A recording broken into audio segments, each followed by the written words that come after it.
Right, because you always end up having to go back. Yeah.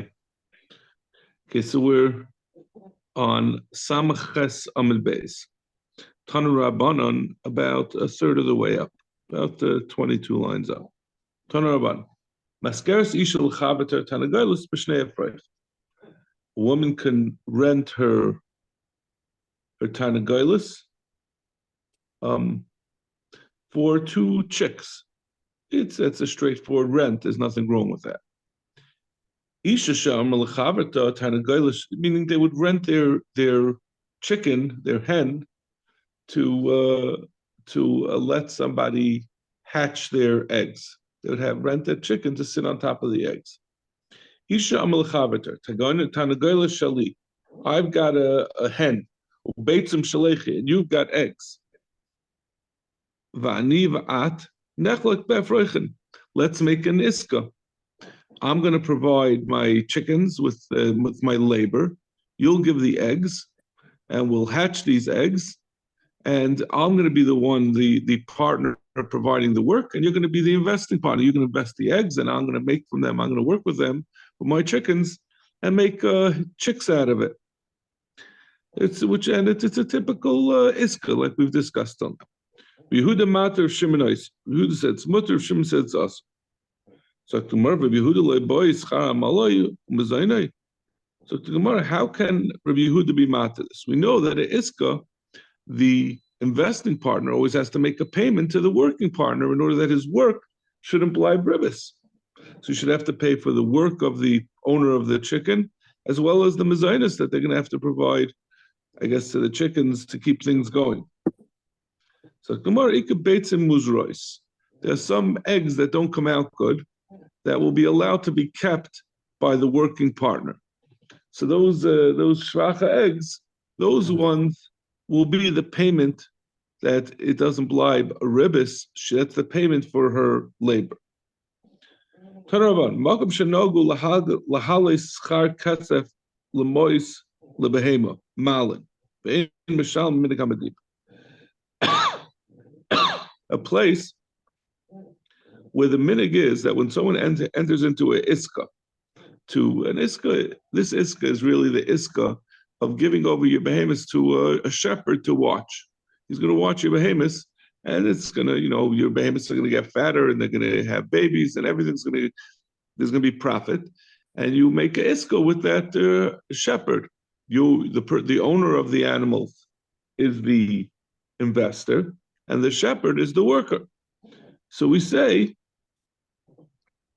in a place where the minig is to provide additional payments to the shepherd, where there are young behemoths that have to be carried around, so you have to pay him that extra amount. You don't change from the minig. If that's what they're nice to do, that's what you have to do. In order to avoid it being ribis, that you're getting those that you're getting the work of him schlepping around the animals without paying for it.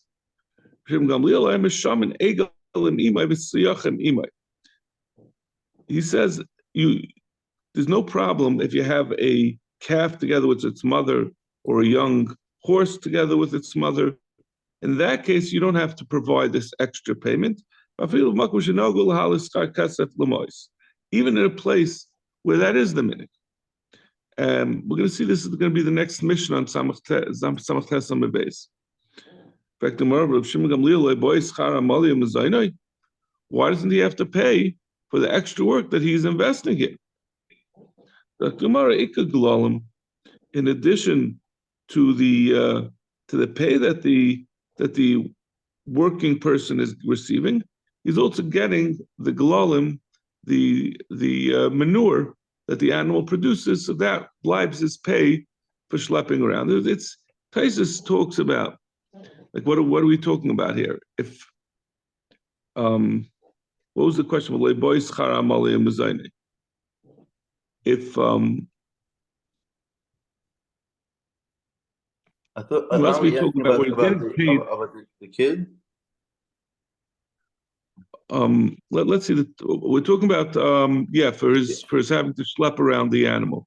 I think it's talking about where he's getting the pay, like we said before, where he's getting whatever the pay that was agreed upon. We said he has to provide like the amount of a single dried fig or tzir to dip in his tzir. We're saying on top of that, you have extra effort to deal with these kids. So Taisa Rav Shmuel boy schar mal mezane pshita the schar mezane boy lemesa. Dech ye glom schar mezane el me amol grade the part. The film in my harbor pom so schar kesa. He's saying that even obviously you have to pay for the mezainis, and you're always going to have to pay for the mezainis. But it's saying even if it's the idea was that if the animal follows its mother, that will alleviate some of the work involved because the animal will naturally follow its mother. You won't have to carry around. So the Gemara's asked question is, but still there's some extra work involved. Sometimes it won't, and you're going to have to hurt it, and you end up doing extra work. So you should have to pay for that. So that's what the Galalim are. Now, I mean, I guess the assumption is, so how does this work? Who do the Galalim normally belong to? We're saying that normally the Galalim would be split half and half, and in this case, we're giving them specifically to the person who's doing the work. And the Gemara says, the Gemara says, so what happens to the Galalim normally, and why is it all of a sudden become the payment? So I'm a little bit fuzzy about exactly what the machlokes is. It's not clear. Look to Gemara. We're at the 2 dots, 7 lines from the bottom of Samach Chesam Beis. Omer of Nachman, Halach Rabbi Yehuda. Nachman says, Allah, so we've brought a bunch of different dinim. We're talking about, in general, we're talking about this din of an iska, that in iska, where the two people decided to divide both the responsibilities and the profits. So essentially, the person who's providing the investment, he's lending what belongs to him, and the other half he's lending to the person doing the work. And the person doing the work is going to get the profit from it. So in order for that not to be a ribis because of the work that the working partner is providing, so it doesn't become that the working partner is providing work as ribis in return for the investing partner lending him half of the iska, we say there has to be some payment made. So we had a bunch of different machlokes about this. So the first one we said was Halach Rabbi Yehuda, which was by Tavel Imay B'tzir. Rabbi Yehuda said you just have to make a minimum payment. That all you have to do to avoid it being ribis is that the investing partner has to allow the working partner to dip his food into his debt. Just a bare minimum, nothing. And Halach Rabbi Yehuda, who says Minishyubavitituri Lagabi a sheep that he's watching, that he gets to keep, the working partner gets to keep a little bit of the wool, and that's also a minimum amount. And finally, Halach Rabbi Shimon Gamliel, like we just said the last thing, that the Galalim are a sufficient payment, which is also a minimal amount, to avoid it being treated as ribis on the work of the working partner shouldn't be ribis toward the investing partner. These are all, as we're going to see in the Gemara, these are all similar dinim. These all point to the same idea that in order that the work of the working partner in this joint venture shouldn't be treated as interest, you just have to make some kind of minimal payment from the investing partner to the working partner. That's his compensation for his work. B'nei Rav Ilish, Nafak Alayo Hushtara. Rav Ilish died, and someone had a star from Rav Ilish, the Havaksiv Be Palga Ba'aga Parga Behefsid. And it said that someone had invested with him and made a heterisk with him. I'm sorry, heteriska, an iska with him, where he was getting half of the profit, and Palgabev said he was responsible for half of the damage, which is a classic iska that we've been talking about the whole time, right? That we said that whatever they make up, that the working partner is responsible for half of the damage, and half of the whatever happens to the original investment, and he's entitled to half of the profit. That's essentially a loan from the investing partner to the working partner, and that's what this case. So that is always a problem of ribis unless some type of minimal payment was made, because otherwise the work that the working partner invests is ribis. Amarava, Rav Ilish, Gavar Abahu, Visul Inshallah Havi Safi. There's no way Rav Ilish would have been willing to be the working partner under such a deal where he's providing ribis to the investing partner. There's no mention of a wage or any kind of payment being made to Rav Ilish. We're on this 2 lines from the bottom of Samches on the base. So we're talking about, Ma Manavshach. So the Gemara says, so this is not, we have to reinterpret what the deal was. So you have to understand that it was either if he gets half of the pay, he meant to say that you get 2/3 of he's taking upon himself 2/3 of the damage. So you say he's taking upon himself 2/3 of the damage. That means that he's essentially borrowing more. He's responsible for more. So that's his payment that he's not getting ribis because he's really getting he's taking upon himself half of the hefsed. Or if it's half of the hefsed, then it's 2/3 of the profit. He was the investor, or no, he was the worker.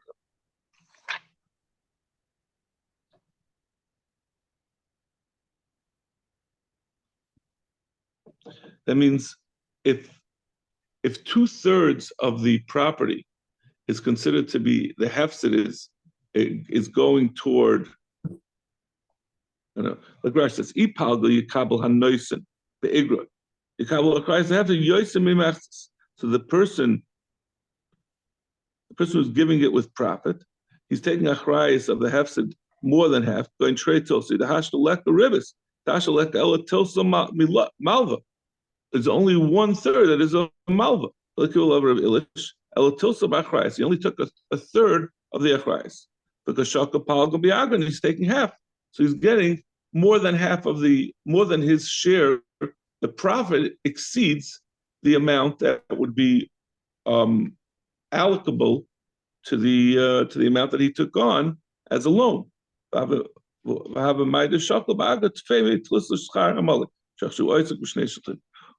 the Rashi says he palga behefsed klima. Palga behefsed the cost of b'shtara hakikama. The mitzvah of ilish yitul trade tilsi ba'aga.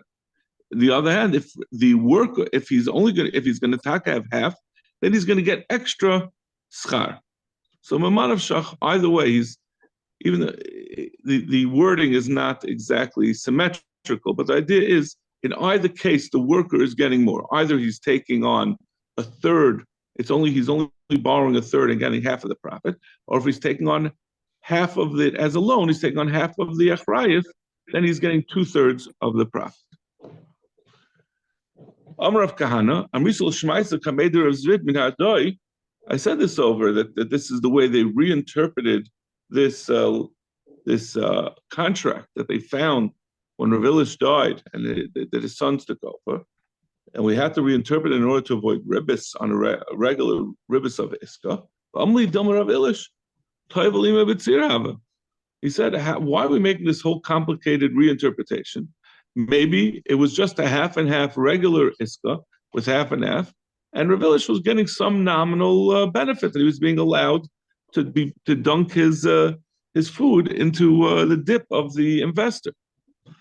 Amar Rav Nachman halacha Yehuda, and Rav Nachman holds halachas like Yehuda says that's all you need. Right? There was a 3-way machlekes earlier. This is a very interesting Gemara. I find this very interesting. Meaning, before we had said Amar Rav Nachman right at the beginning after the 2 dots, halach Rav Yehuda, halach Rav Yehuda, halach Rav Shimon Gamliel. We said in three different inyanim that we brought out before. We always said that in different contexts, all you need is a minimal payment from the investing partner to the working partner, so that the work of the working partner is not treated as ribis. So maybe that's what happened over here. Why are we saying that we have to reinterpret the whole deal?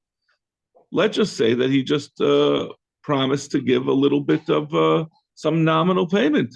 That's all that's the way they avoided that the Iskar Ravilish shouldn't be ribis. What do you find interesting about it? I mean, Well, you'll see. But and we say the halacha is Rabbi Yehuda, who says that that's all you need. Amle lav hilchasa itmar, elashita itmar. He says that which he said, Amar Nachman, Allah Kar Yehuda, Allah Kar Beis Yehuda, Allah Kar B'Shem Gamliel, in three different contexts. It's not saying that the halacha is taka like that, even though we said hilchasa is like all three of them. Rather, it's saying that all of them have the same shita. It was just the Gemara was saying that their shitas all go together.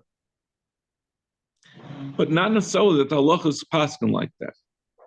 Hachanam mistabra, and it's mistabra. The ilay tema hachi, lomel mechshav lamem halacha halacha. Why do we have to go and say halacha is like a Yehuda, legabi that you could dunk, the payment could be just dunking a little bit, and the halacha is like a Yehuda, that you could take the leftover pieces of wool as a payment. The halacha of Shimon Gamliel, who says that you could take the glalim as a payment. Just say lema halacha is like Rabbi Yehuda. The Mekel Makula, just say Rabbi Yehuda, who said dunking the food, which is the smallest payment, the least worth of all the three things, just say halacha is like Rabbi Yehuda. And certainly the halacha is like the ones who are talking about larger amounts of payment.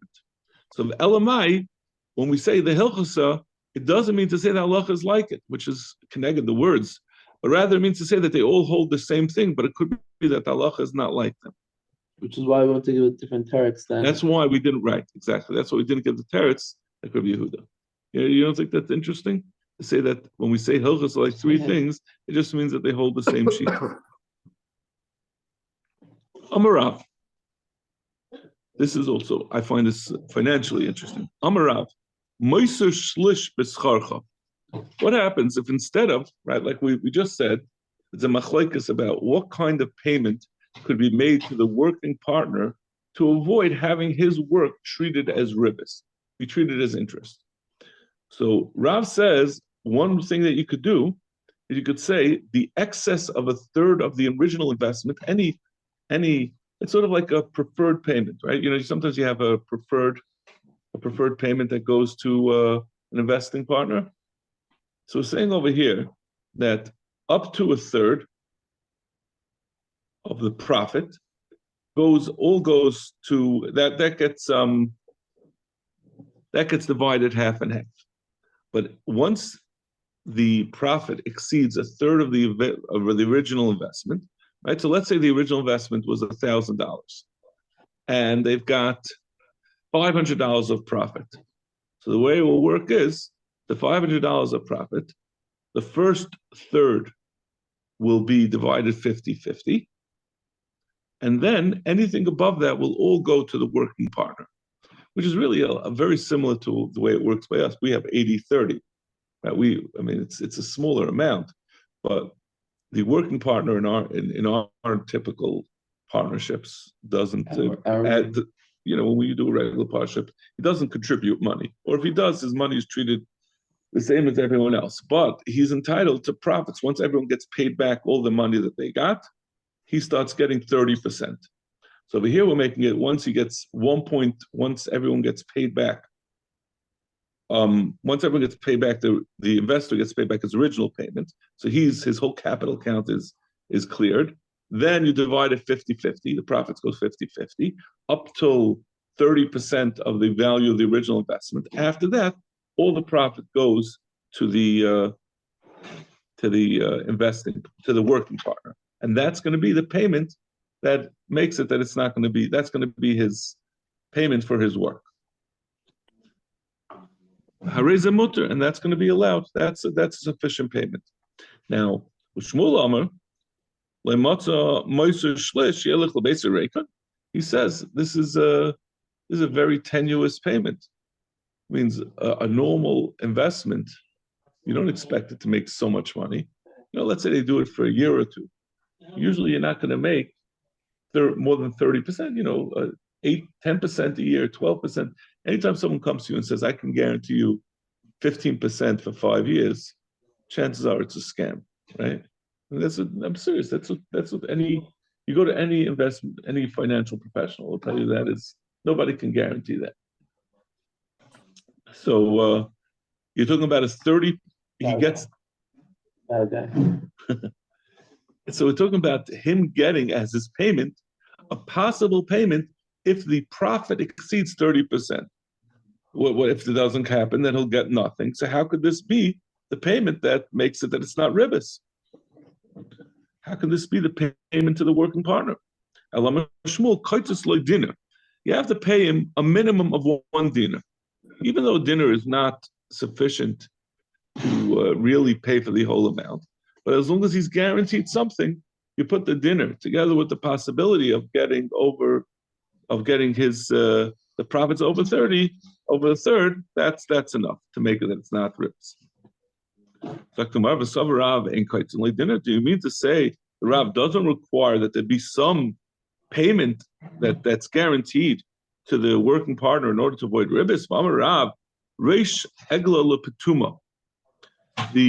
When you give when you give a calf to be fattened by the herdsman with a regular iska, where they're dividing everything half and half, and it comes out so that there's a loan from the person who owns the calf to the shepherd who's watching it.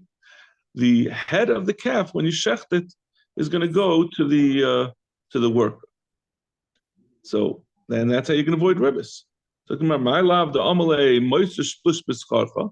Moiser says, what do you have to tell me, the din, that he could give the head of the calf, that everything else divided half and half, but the head of the calf goes to the worker in order to avoid it being ribis? That's a regular case like we've been talking about till now, where you're making a wage, you're paying him, you give him an extra part of the meat as payment. So what do you have to tell me that for? Must be, it's talking about where he said, you get anything over a third goes to you. And therefore we had to pump it up by also adding in the head of the cow. My love, the amalei meiser shlish b'scharcha. It's like my love, the kamalei. E meiser shlish, e reish agala lepetuma. We're talking about where he didn't say both, but rather he said either or. He said you're going to be entitled to either one. And that's why, and so this, according to Rav, that would make sense. According to Rav, that says that just paying a shlish is enough, or the excess over a shlish is enough. So that would work because he's giving him, that's one of the possibilities. But according to Shmuel, it wouldn't. So that's not a raya to Shmuel. It's not the raya that he thought it was going to be. Mutter. That which Rav said that you can give as the payment to the working partner the excess over a third of the original investment, of the profit. Isla behamali today. It's only talking about a case where this animal, you're giving an animal for the worker to watch. You're giving an animal as a heter, as a iska, but it's being added on to a big herd that this person is watching anyway. The amri inshi gavalatura. Once you're watching your own herd, you'll also watch an additional animal. It's not that big of a deal. He's not really putting in any extra work because he has to watch his own cows. So therefore, he doesn't really need schar for that. Even a minimal schar of getting, even a schar that would end up not being anything. The chance of getting the upside of it exceeds a third. That's sufficient under those circumstances. Further, they give it terms like this. That what do we say? You can balance it out. You know that if the tircha of the proprietor, if the store owner is not working that hard, well, it's a balance, right? Because we're saying he is getting something. Listen, this is the way every guy who opens a syndication deal or opens a partnership, what they're really betting on is if things go through, if it doubles in price, they're going to keep a huge part of the profits. This guy, this worker, this herdsman is entitled to a tremendous upside. He gets all the upside. He gets 100% of the upside past a third of the original investment. But we said that that's not definite. He might end up with nothing. So in this case, you're balancing the fact that he has minimal amount of work. It's being added to his herd, and he's getting something. It's just not definite. Never gives him the sense of teretz yet. The amount of tircha that he does is take it into consideration. But like I said, he's really getting something. We're just saying it's not definite. You said any case we've had until now, 100%. I'm just saying that ribis is ribis. He's the nice working for free. Doesn't make a difference how hard he's working, or he would have done it anyway. But he's not working for free. He's got a great entitlement. So He got a great profit share. for that, because that by the case of Paris in the Mishnah, because that by any No, case. he doesn't get, in those cases, he doesn't get the upside. He's limited, he gets 50-50. Of the upside. He gets 50% of the upside, but on the part that we're worried about, right, is the part That he's responsible for. the part that's being lent from the investor to this I'm sorry, the part that belongs to the investor, his 50%. He's giving it to the worker and he's getting it back and he's going to get profit on it and he's not paying for that. Right. So that's what we're concerned about. But in this case, he is not, it's not that he's not getting paid for it, he's getting 50%. He's getting all the profit that exceeds 30% of the original investment. The regular iska, right? There's two parts of it. The part that belongs to the worker, it means what's being lent to the worker and then being given back. The worker's keeping the profit on that. That's not a problem. But the part that the investor is giving to the worker, and then the worker is going to give him back his investment. It's a loan with a profit. It's so he's loaning it to the herdsman, and now the herdsman's working and giving in addition to, so that there's going to be profit on the thing that was lent in. That's ribbis. So in that case there was no payment for that work, but in this case he's getting a profit interest. I mean, he's getting a profit interest on even though it belongs to the investing partner. That's a very significant payment. So you're right that it's strange. I understand what's bothering you. All of a sudden we're saying that since it's easy, that we're disregarding the ribbons. But we're not just disregarding. We're saying that what would normally be a sketchy profit, a sketchy payment to the herdsman, because it's not guaranteed. In the case where he's not really working that hard, the sketchiness of the work balances out the sketchiness of the payment. Okay. Yeah, right.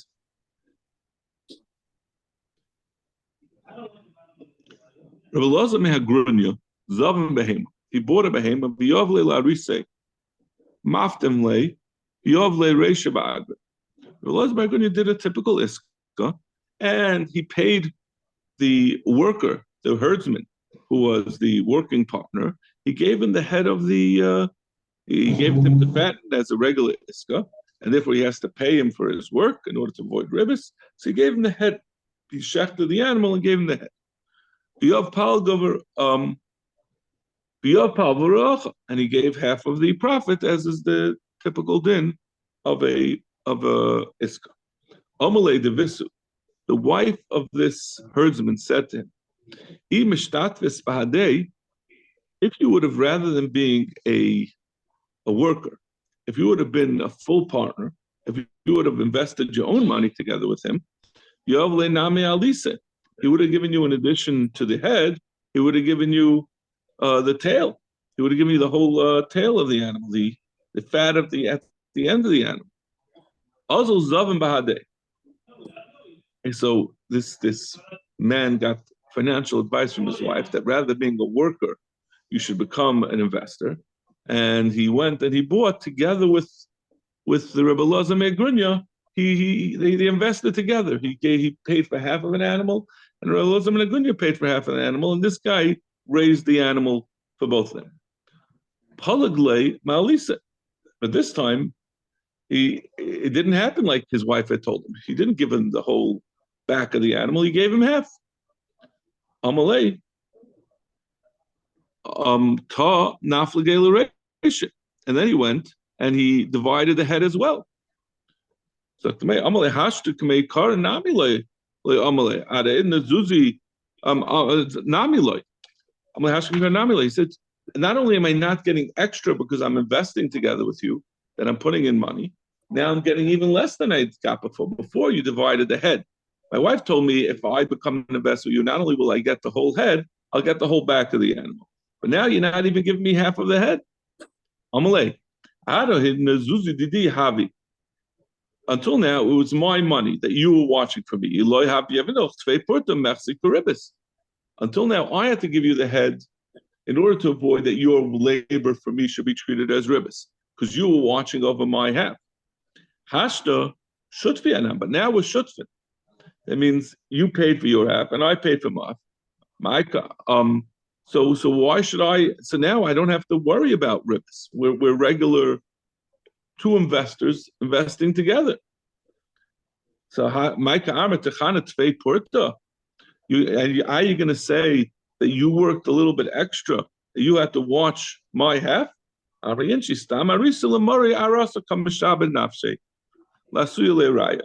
not worried about the extra effort that you're giving in this case because you're my arisa, you're my sharecropper.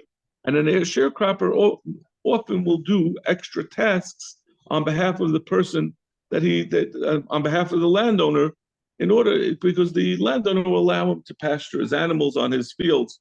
So the actual work that you're doing, unless it's Metzia Karibis, because we have an iska where you're doing work for me and not for yourself, so people will say that looks like ribis because I'm giving you a loan.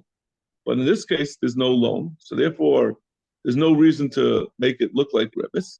And the work you're doing for me, that will be included as a normal arisa work. As long as there's no Metzia Karibis, your extra work is not a problem. Sharing the profits 50-50. They're sharing the profits 50-50, but right? Yeah, he's working for free. So what's the problem with working for free? So it's not really for free, we said, because it's an aris. Normally the problem is when you have an iska, that the half that the working partner is getting, he is responsible if something happens to it, and he gets the profits from it. So it's essentially a loan from the investing partner to the working partner. And then if you have a loan plus something being given from the working partner to the work of the working partner, so you have a riba situation. But if there's no loan from the investing partner where the working partner provided his own half, so it's not you don't have you can't be ribis. But an investor invested $50 to buy the calf. And the working partner invested $50. Okay, and now this guy ends it up profits of 50. So why are they splitting it 25? He's splitting the profits 50-50. So now you got so the working partner's got a bad deal, right? Yeah. Maybe it's a bad deal, but it's not ribis because where's the loan? Right. Okay. So it's a bad deal, but not ribis. And we're saying it's not such a bad deal because he's an aris. Spending the profits of the guy that the other guy didn't do any work for it. Right. I mean, there was a lack of an arrangement in advance. Right. Yeah, that's what it is. It was you're looking at it sort of the wrong way. The point is that normally by an iska, we're concerned of Metzia Karibis. That it looks like there's a loan, and this guy's working for him. And the working for him is not such a big deal. Like we say, an aris often will do small things. He'll take care of an animal on behalf of his landowner because he gets other benefits along the way. But if it's a riba situation, you have to be very sensitive to any kind of benefit that's being given to someone that you're lending money to. there's no lending. Over here, there's no lending, so we work it out. Good. It's a shutvis, and then Did he at least get to milk the cow for himself? we had that issue before the gabi the milk. If the milk, sometimes if I think normally the milk is divided half and half, and then that's why you have to provide extra. If the milk would all go to the working partner, then that could also be a payment, that would make it that it's not ribis. But the case over here, we talked about goats, I think, before. The case over here is normally talking about where they're dividing that half and half, and therefore the part that belongs to each half goes to them, and then you have to find somewhere other way of compensating the working partner. But theoretically, it could be that would be another way of paying him. Yeah.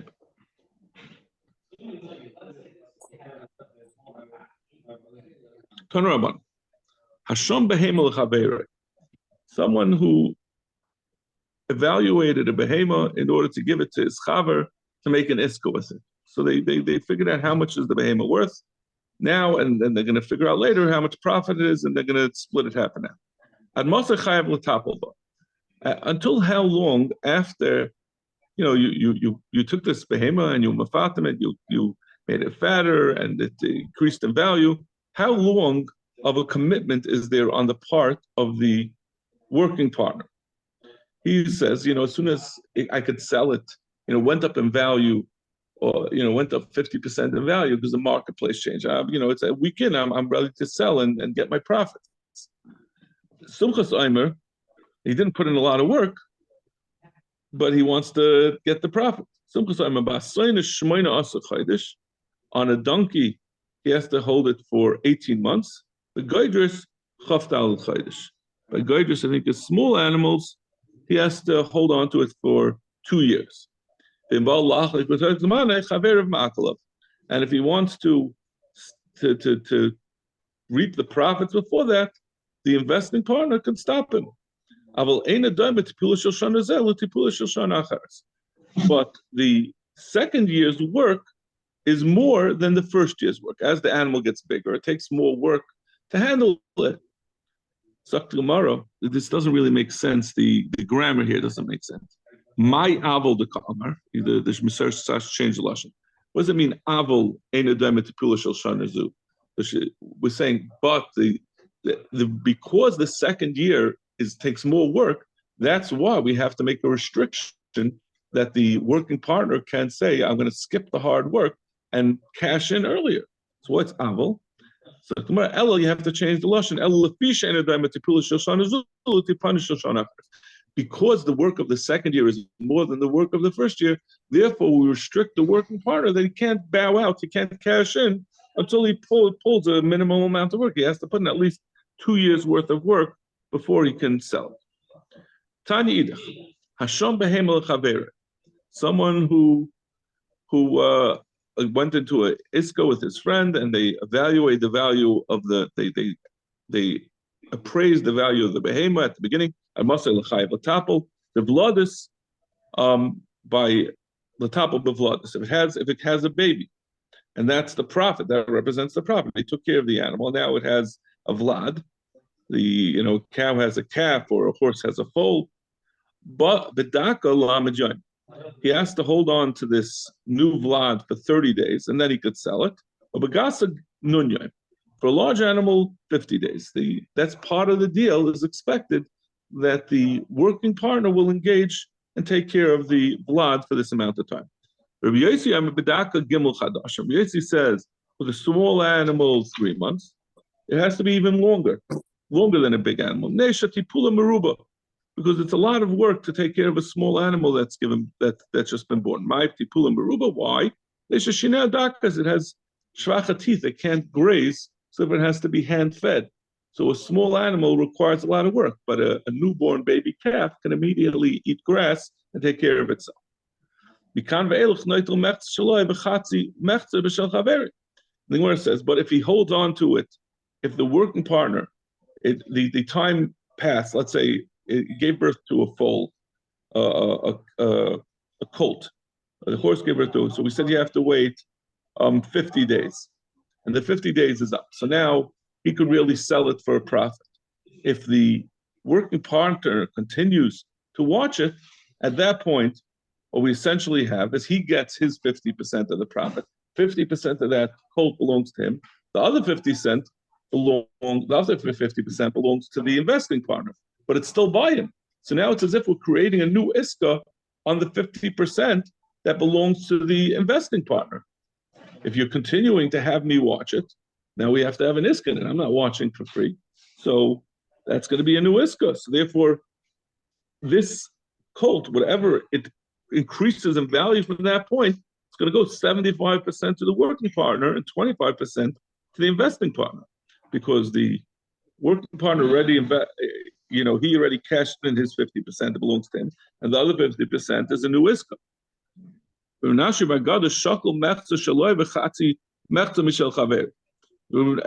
Bagad Taka was a herdsman, and he implemented this halacha that he watched an animal, he took an animal as an iska, it produced a vlad, and he watched it the mandated amount of time, and then that time ended, and the iska was over, and he started a new iska on the half that belonged to the investor. He said, how can you make a new iska? You never did a shuma. You have to appraise how much, when you say you're starting a new iska with the 50% that belongs to the investor, you never did an appraisal on it to know how much the beginning value is to say that it's an uiska. In addition, we're going to see in the next mission, there's some places that the din is you don't just wait 50 days or 30 days or 3 months. Then minig is that when you enter into an iska, you're supposed to bring the animal to maturity, and it's all still part of the iska. Like we see in the next mission, that he's responsible to be megadol. So he declined what he wanted to do. He wanted to take 3/4. He said no, it remains an iska, and you each get half of the profits. Hanu trei kutai. There were two people who were living in Kusa, two Yidden living in Kusa. David iska bahadi adadi. They made an iska. Atul chad minay polik zuzi loidaite de chavre. They finished the iska, and they ended up. They started with the guy invested $1,000. The working partner worked with it, and he got some inventory, and he sold it, and now this is sitting on $1,500. And so the working partner said, okay, you get your $1,000, I get $250, and you get $250. But now your $250 is still by me. You haven't come to pick it up. So I'm making a new iska on your $250. I'm taking the $500, and I'm going to get 2/3. I'm going to get 3/4 of the profit because your money is now being reinvested with me, and my $250 is my $250. I don't have to make an iska with you. I'm doing all the work with it. Also, he went to a papa. What's the difference? He said, when you're talking about money, there's no din that you have to appraise the value of money. So therefore, you're right. You could divide it up, and therefore that it's treated as a reinvestment, and you are entitled to 3/4. The next year, Zav and Chamer Hadadi, they switched roles. The person who had been the investor now became the worker, and they did a deal on wine. And the one who was the investor last time, who felt he got messed up because he only got 1/4 when the person reinvested. And he said, okay, now it's my turn. I'm going to reinvest the chamra, and I'm going to get 3/4 of it. So he took the wine and he reinvested it. Also, they went to a problem. No, you can't reinvest it. This is not cash that doesn't need appraisal. This is wine. You can't end the original iska and start a new iska and say that you're reinvesting his proceeds because you didn't do an appraisal. Wine can vary in value. So the guy who said, he said, I see that you're going after me. Whatever I do, you're making it worse. When the other guy split it, reinvested, it ended the iska and reinvested, you said it was okay. And now you're not allowing it. Amra Papa, and he said, normally a dayan doesn't have to explain his reasoning. But in this case, I have to because it appears like I'm favoring the other guy. So he's explained to him, Zuzi Mishakal Tavi Vishafik Chasri. He says, when you're talking about money, are you taking some better and some worse? Zuzi, all Zuzi, money is cash, and it doesn't have to be evaluated. So therefore, when he ended the partnership, it didn't require an appraisal, and therefore he could reinvest. Masha Enkin Chamra, Kuli Al Miyadi, the Ikad Basim, the Ikad Loy Basim. There's some wine that's better and some wines that's worse, and therefore it requires an appraisal, and therefore you can't end the iska and reinvest against his will. Gufa, Amr Rav Nachman, Zuzi Kamanda Pligidam. Rav Nachman said that Zuzi are considered if they're divided, and therefore you can reinvest. But that's only, we're talking about good coins with good coins and heavy coins with heavy coins, different types. There were some coins that had different miles, some were better, had a better mint. They were, the currency on it was better, some were heavier. But if you have different kinds of zuzim, that some are worth more and some are worth less, and some have different miles, then ein chanami, you have to get an appraisal. Rav Chama have a muga zuzi b'pshita. Rav Chama would rent a zuz for 1/8 of a zuz. He would say, if you want to borrow a zuz, pay me an 1/8. It sounds very much like ribbit. Biyuma, for 1 day. Kalu zuzi de Rav Chama. And Rav Chama lost all his money. He said, why is it different? Why can't I rent out my money to somebody I could rent out a shovel for a small amount? Velohi, but it's not true. Mara hadra bein biyad pasche. Biyad pasche. When you rent out a shovel, you get back the actual shovel that you gave, and you know that it gets depreciated. You know that it gets used up. So therefore, you could take a rental for giving it out. Zuz you get a different zuz than the one you gave out. And you don't know that it's not any better or any worse. So therefore, if you take money for renting a zuz, that's ribs. And that's why he ended up losing all his money. Amarava. It's very hard to understand how Rav Chama did something that sounds like straight up ribbis, and he didn't understand that it was a problem. Amarava. Okay, we'll do this tomorrow. Even a Malay made mistakes. I don't know. You can't say that. I don't know. It's